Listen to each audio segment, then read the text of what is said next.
নমস্কার, আমি আচার্য কেশব শাস্ত্রী। আশা করি তারা মায়ের কৃপায় সবাই ভালো ও সুস্থ আছেন। বড়দের আমার প্রণাম, ছোটদের ও সমবয়সীদের আমার শুভেচ্ছা। আগামী 2 অক্টোবর বুধবার পিতৃপক্ষের অবসান এবং দেবীপক্ষের শুভ সূচনা অর্থাৎ মহালয়া। সকলকে জানাই শুভ শারদীয়া আগাম প্রীতি ও শুভেচ্ছা। মহালয় 2 অক্টোবর, কিন্তু অমাবস্যা পড়ছে মঙ্গলবার রাত্রি 9টা 4 মিনিট থেকে বুধবার রাত্রি 11টা 5 মিনিট পর্যন্ত।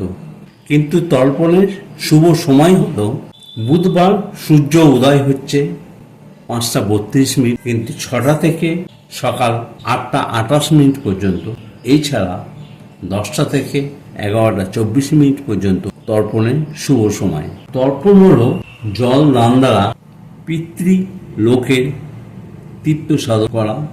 দেহের বিনাশ হলেও আত্মার বিনাশ হয় না।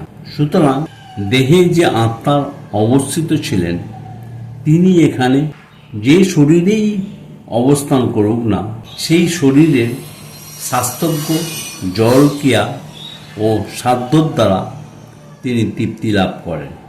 প্রত্যেক মানুষের উচিত তর্পণ করা। গঙ্গায় অথবা প্রতিষ্ঠা করা পুকুরে তর্পণ করা যায়। কোনো পুরোহিত দ্বারা তর্পণ করলে ভালো হয়। তিন পুরুষের উদ্দেশ্যে নাম গোত্র বলে তর্পণ করুন।